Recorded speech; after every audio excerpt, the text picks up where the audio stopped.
This cabin is finally coming together. It is going to be a beautiful home. Don't set that log, Wallace. Polly held up the red-marked debt notice Jasper Yates had pinned to Jude's coat. Wallace stopped beneath the weight of the pine, his saddled black gelding waiting behind him, like the answer he had always chosen. "Give me a family, Polly," he said, "and I'll build you a home." Polly's brown hair had come loose in the dry wind, and her blue dress looked almost too calm against the raw cabin frame. Only her eyes betrayed her.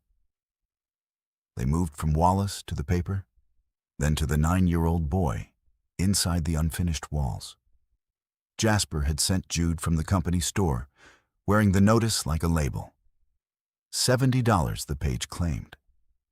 Until the account was settled, Jasper meant to seize the land and lumber left in the dead miner's name. The church board had already warned that if Jude had no proper household by month's end, it would recommend the orphan asylum in Santa Fe. Polly folded the notice once slowly. "Was that a proposal, Wallace, or something you said because the log was heavy?" The bark bit into his collarbone. Sweat ran through the dust on his bare chest beneath his open leather vest. He had stripped off his pitch-soaked shirt an hour earlier, and now he regretted it for reasons having nothing to do with the sun. "It's an arrangement," he said. Her mouth tightened. "Just until the board makes its inspection," he added. "I'll sign the guardianship petition with you. I'll finish the roof. Jasper won't be able to say the boy has no home." Polly looked at him as if she could see every road he had ever taken out of town. "Don't promise in front of Jude if you mean to disappear after the shingles are on." A small boot thumped against a floor joist. "The east wall leans," Jude announced. "It leans enough for rain to know where to go." Wallace shifted the log and let out a breath that was almost a laugh. "That's so I measured with my boot. A respected instrument." For one instant, Polly's sternness broke. Then she held his gaze again. "Put the log up," she said. "But understand me. If you make him believe in this, you do not get to call leaving an act of kindness." Wallace hoisted the timber into the corner notch. Wood struck wood with a deep, final thud. He told himself he had agreed to build a roof. He did not ask why the sound felt like a door closing behind him. By dawn, Wallace was 3 miles away at the Box K Ranch. He checked hooves, patched a run of barbed wire, and pushed stray heifers out of a dry wash. The work steadied him. Cattle did not ask what a man meant by family. A fence either held or it did not. When the schoolhouse bell carried over the scrub oak, he turned his gelding toward the church plot on the edge of town. Polly taught her 6 pupils in the sanctuary, because the cabin's south room was still open to the sky. Through the church windows, Wallace heard her reading from a primer while he shaved the window casings with a draw knife. Her voice was firm without being sharp. She made every child sound as though the answer was worth waiting for. At noon, Polly set 3 tin plates on a plank, laid over 2 sawhorses beneath the finished part of the porch. There were 2 borrowed chairs and 1 3-legged stool Wallace had made from scrap. "You may sit," she said, dividing salted beef and cornbread. "I've pitch on my trousers. You had pitch on them yesterday.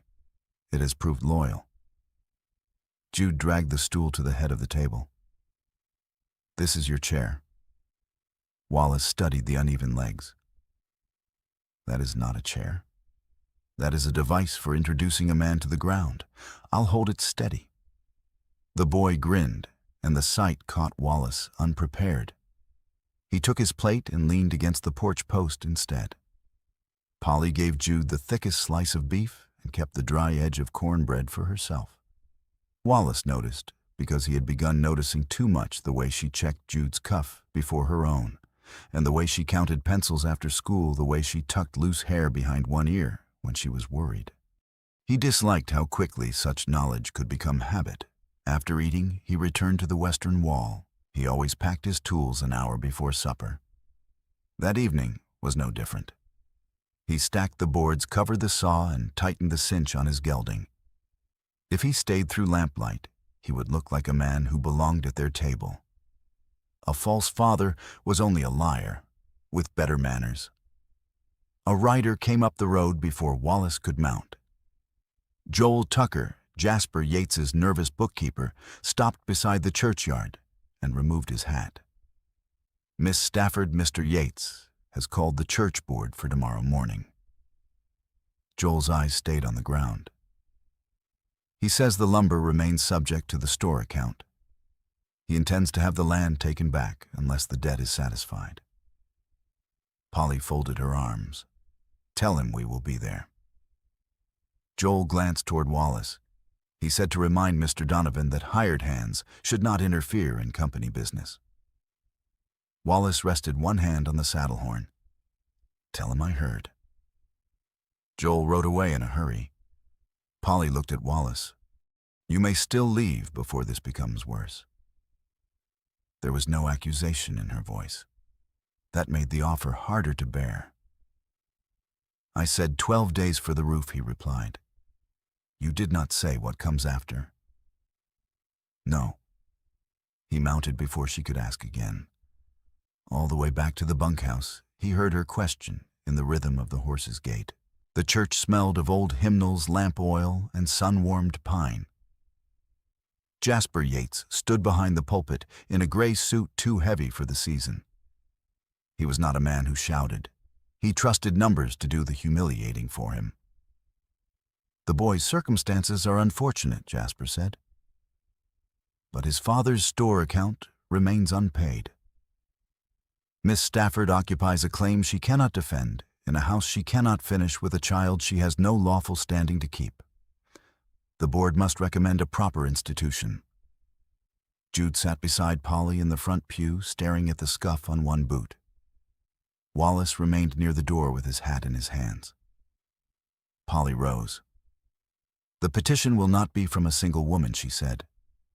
Mr. Donovan and I are engaged. We intend to marry and seek joint guardianship. The roof will be finished before the inspection, and Jude will have a settled household. The silence that followed was so complete, Wallace heard the clock behind the pulpit skip a beat. Jasper looked past her. Is that true, Donovan? You mean to marry the school teacher and take responsibility for another man's boy? Every old instinct in Wallace pulled toward the door. It stood open behind him. Sunlight lay across the threshold. His horse was hitched outside. Then Polly gripped the pew in front of her.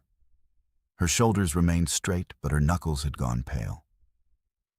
She was not asking him to rescue her. She was asking whether his word had weight. Wallace walked down the aisle. We are engaged, he said, stopping beside her. The roof will be finished in 12 days. Jasper smiled without warmth. And the debt, you may take that before a territorial judge, Polly answered. You will not use it to frighten a child out of his home. Wallace looked at Jasper. Nor will you remove one board while the claim is disputed. Jasper's gaze moved between them. 12 days. Then the board makes its recommendation. We shall see whether a drifter can build a household or only a frame. Outside, Polly drew a long breath. Jude looked up at Wallace with a hope so naked it made the cowboy wish Jasper had struck him instead. Are you truly going to be my pa? The boy asked. Wallace's mouth went dry. He could promise lumber. He could promise labor. The other word brought back his father walking away from a finished door. I'm going to finish the house, he said. The hope in Jude's face dimmed, though the boy tried to hide it. Wallace hated himself for seeing that. That afternoon, he brought his bedroll and spare shirt from the Box K bunkhouse and put them in the tool shed behind the cabin. It was close enough to guard the property and far enough to keep the town from mistaking duty for belonging. Polly watched from the porch. She did not thank him. She simply moved his tin cup from the supply crate to the shelf beside hers and Jude's. The first quarrel came over the south window. Wallace marked the sill high on the studs, Polly came from the church with chalk dust on her sleeve and frowned. It is too high. It keeps the road dust out. It keeps the children from seeing anything but wall. It also keeps the winter wind from rattling the glass loose. Polly took the chalk and drew another line a foot lower. The schoolroom needs light. Wallace picked up charcoal and restored his first mark. The schoolroom needs glass in January. Then make a stronger frame. They stood a pace apart, neither willing to yield. Jude wandered over, inspected both lines, and took the chalk from Polly. Standing on tiptoe, he drew a crooked mark between them. "Grown folk are wrong in both directions," he said. Wallace stared at the middle line. Polly's lips twitched. He measured to Jude's mark. "Fetch me the square." The boy ran for it. Wallace spent 2 extra hours building stout shutters for the lower window. Polly stood inside the opening and looked toward the gold cottonwoods along the wash. "That will do," she said. From her, it sounded suspiciously like gratitude. Later, Wallace showed Jude how to sort nails and screws into canvas pouches. "A screw holds when the wood wants to pull apart," he explained. "A nail holds when the weight bears down. You need to know what the house is trying to do before you decide what to use." Jude turned a screw between his fingers. "What do you use when a person wants to pull apart?" Wallace looked toward Polly. She was inside the church wiping sums from the slate. He could see her through the low window she had won. "Still working that out," he said. "Will you sleep in the house when the roof is on?" Jude asked. Instead of the shed, Wallace set down the hammer too carefully. "Your bucket is mixed." "It is not." "It will be if you keep talking." He walked toward the horses under the pretense of checking a shoe. Behind him, Jude, with the patience of a foreman, burdened by unreliable help. The first frost silvered the yard 3 mornings later. Wallace woke in the shed with cold in his bones and found the path between cabin and church slick with frozen mud. Before sunrise, he cut dry pine boughs, laid them over the worst ground, then carried planks across them to make a narrow walkway. At the water barrel, he built a low oak step so Jude would not have to climb the rim to wash. At 8, the school bell rang. Wallace raised his hammer and drove one nail. The crack echoed across the yard. Polly's reading stopped inside the church. He lowered the hammer. The roof needed nails, but the children needed to hear her. He took up his draw knife and spent the morning shaping wooden pegs instead. When Polly came out at noon, Wallace had ridden to inspect the northern fence at Box K. He returned late to find a cotton cloth tucked into his saddlebag. Inside was a thick square of hot molasses cornbread. It was still faintly warm. He stood beside the gelding and stared at it. His first impulse was to place it on the porch so no debt of kindness remained between them. Instead, he ate it behind the shed, where no one could watch him enjoy being remembered. That evening, 3 plates waited on the sawhorse table. Wallace approached before he could change his mind. Jude pushed the crooked stool toward him. "I strengthened it," the boy said. "With what confidence? That is not a recognized building material." Wallace sat anyway. The stool lurched to the left. He planted his boots wide and ate stew with the rigid concentration of a rider on a nervous colt. Jude began to... Polly hid a smile behind her tin cup. The sound loosened something in Wallace. Polly watched him over the rim, warm amusement in her eyes. For a dangerous moment, he wanted every supper to end this way. Wanting it frightened him more than losing it ever had. When the plates were empty, he rose too quickly. The stool toppled behind him. "I'll mend that tomorrow," he muttered. "Jude, that means you are coming back." Wallace carried his plate to the wash basin so the boy would not see his face. The storm came off the Sangre de Cristo Mountains 2 nights later, early and hard. Half the roof was shingled. Wind screamed through the rafters and drove dry snow into the rooms. Wallace woke to a branch snapping near the shed. He pulled on his boots, seized the lantern, and ran.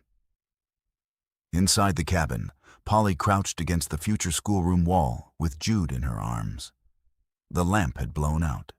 The boys shook at every groan of green timber. Wallace set down the lantern and stripped off his fleece-lined coat. He wrapped it around Jude, tucked the hem beneath the boy's boots, then sat with his back against the windward gap to block the draft. Jude buried his face in the collar. The smell of leather horse and pine shavings seemed to steady him. Wallace kept one hand near the boy's shoulder without touching. Each time the wind struck the wall, he counted Jude's breaths. "He's asleep," Polly said softly. "The logs are settling. Sounds worse than it is. My aunt said nearly the same thing when she took me in." Polly replied. "She said a new house always sounds as though it is breaking." 6 months later, she sent me to cousins in Denver. Wallace looked at her across the lantern glow. "People say what makes the night easier," she continued. "Children remember what happens after daylight." Her words set his father's shadow against the wall beside him. "My father was a carpenter," Wallace said. "Built a place outside Abilene. Cut my mother's name over the door. Got the roof unlit, the hearth went out for nails and never came back. Left her the house and every debt tied to it." Polly did not offer pity. He was grateful for that. "I learned to leave before anyone could expect the next day," he said. "A man cannot abandon what he never claims. Is that what you believe? It has served me." "No," Polly said. "It has kept you moving." The wind shoved at his back. Jude slept beneath Wallace's coat, one small fist knotted in the wool lining. A man who means to leave does not wake at every sound. From a child, Polly said. He does not build a walkway before dawn or stop hammering because 6 pupils need to hear their lesson. You are not afraid of becoming your father. You are afraid that staying long enough will prove you are not him. Wallace looked at the boy's hand in his coat. The answer rose to his throat and stopped there. He wanted to tell Polly that her voice through the church wall had become the sound by which he measured his day. He wanted to tell her the shed felt farther from the cabin every night. Instead, he said, "The walls have learned their letters faster than I have." Polly's smile was small and sad. "Then keep attending school." At dawn, the storm broke. On the porch, Polly hung a smooth pine board burned with the words, "This house belongs to." Beneath them, she wrote Polly Stafford and Jude Easton. A third line remained blank. She did not ask Wallace to fill it. That made the empty space impossible to ignore. The day before the inspection, Jasper arrived in a heavy buckboard with 2 mining company men. Joel Tucker rode behind them with the company ledger under one arm. Wallace was on the roof setting cedar shakes when Jasper climbed down with a bucket of red paint. He brushed a broad X across the top board in the lumber stack. "Load it," he told the men. "The account is delinquent. These materials are forfeit." Joel checked the entry. His thumb stopped. He glanced from Jude's notice to Polly before Jasper snapped the ledger shut. "Not your concern, Tucker." Joel lowered his eyes. Wallace descended the ladder one rung at a time. His boots struck the ground. He walked between the men and the lumber. He did not touch the colt at his hip. He did not need to.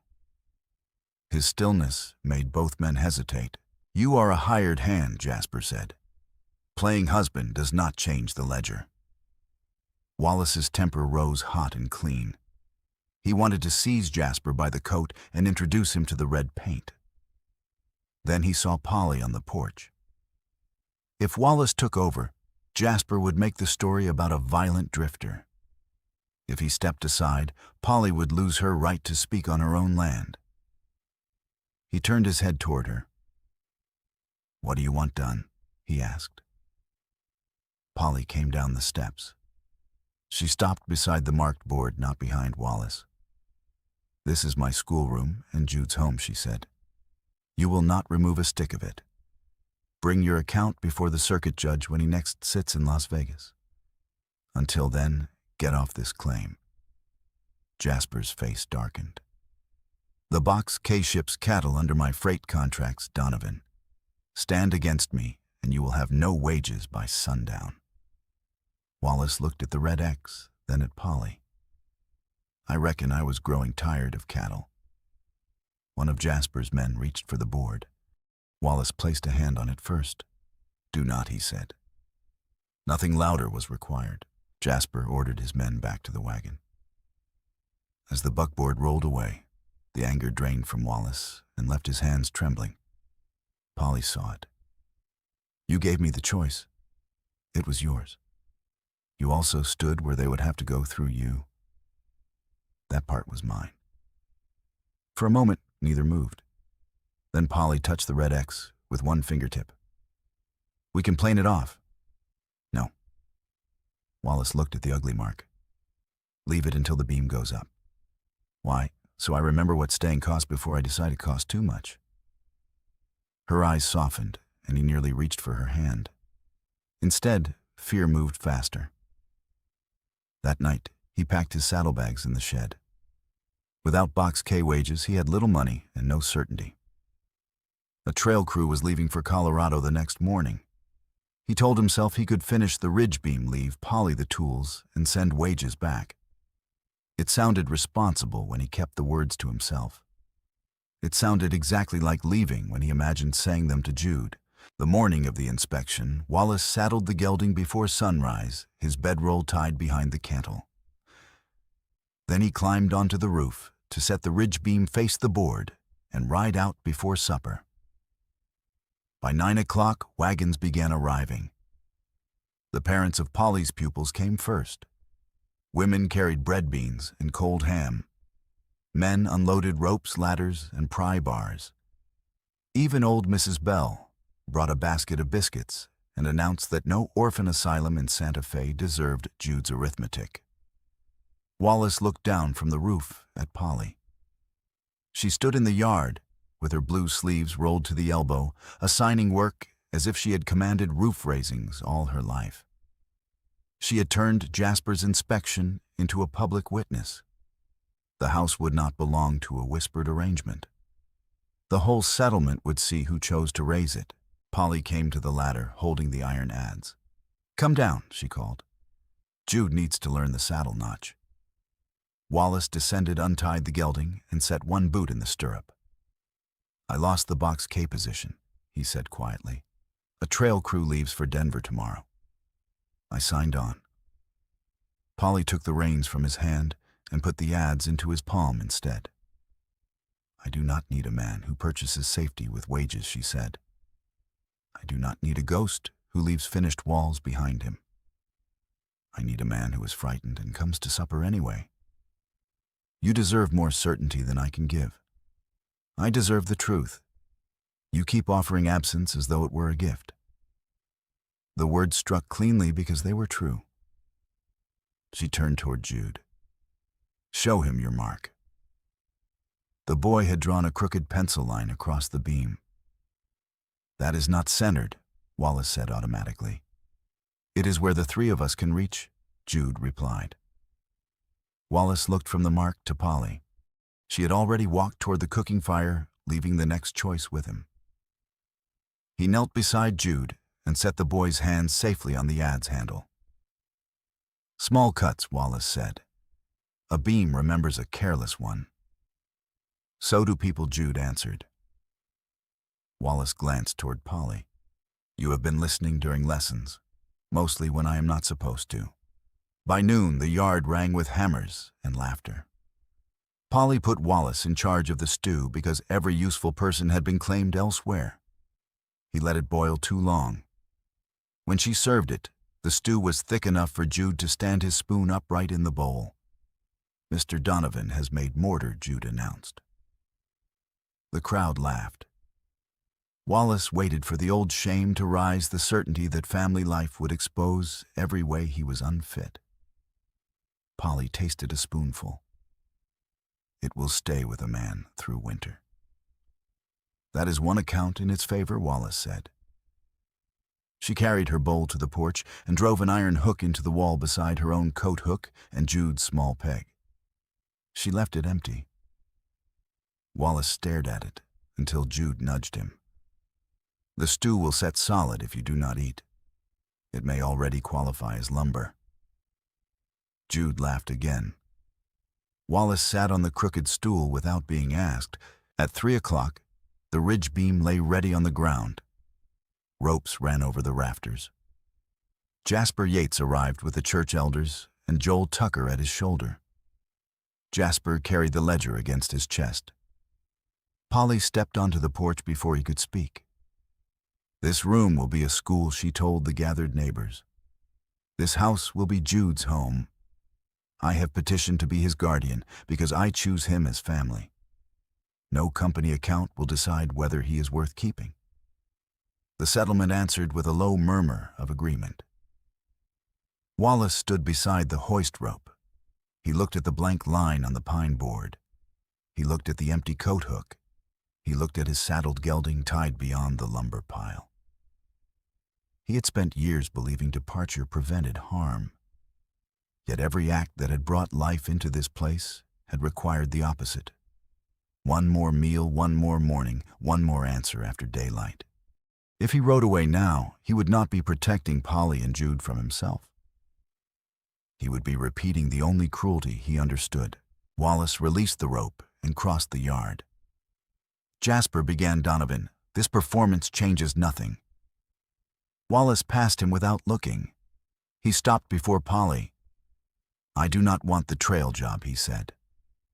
His voice carried across the yard, but the words were for her alone. I want your lessons coming through the wall. I want Jude correcting my measurements. I want suppers I ruin and mornings I have not earned yet. I want to live here, not as hired help, and not until an inspection is over. Polly's breath caught. Wallace forced himself to ask the part that mattered. When the board is gone, when the debt is settled or not, will you still have me as your husband? The yard went silent. Polly stepped close enough that he could see the fine chalk dust caught in the seam of her sleeve. Yes, she said. Not because Jude needs a name. Not because I need a roof. I choose you, Wallace. But you must choose us after the hard day, not only during it. I will. You may fail at supper. I have already established that. You may be afraid. I expect to be. Then come back to the table. Wallace nodded once. Every time, Polly took the charcoal from the porch ledge. On the blank third line, she wrote, Wallace Donovan. Then she put the charcoal in his hand. Beneath all 3 names, Wallace added one word, family. Polly looked up at him. Take the rope. She picked up the other end. Together, they pulled. Neighbors joined them. The beam rose above the frame, slow and heavy, until it settled into the notches, with a deep sound that Wallace felt through the soles of his boots. The roof held. Jude threw both arms around Wallace's waist. The cowboy stiffened from surprise, then bent and gathered the boy against him. Does this mean I may call you Pa, Jude? Asked into his vest. Wallace looked over the boy's head at Polly. Her eyes shone, but she did not answer for him.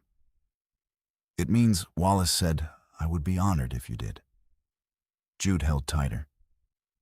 Polly stepped into the circle and Wallace put one arm around her with the care of a man, touching a future he had once believed belonged to other people. She rose and kissed him once gently in front of the unfinished doorway, and the entire town. The cheer that followed made Wallace's ears burn. Structural inspection, Jude said solemnly when Polly drew back. The family appears to hold. Near sunset, Joel Tucker stepped away from Jasper with the company ledger against his chest. His hands shook, but this time he did not lower his eyes. He opened the book beside Jude's notice. These figures are page references, not sums owed.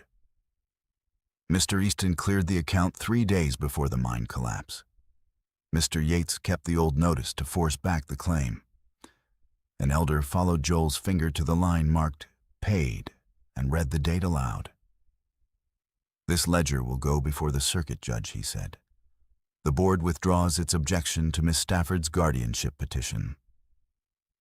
Jasper reached for the book. Joel gave it to the elder instead. The parents who had raised Polly's roof closed ranks before the porch. The ledger ended the practical threat. It did not create the family.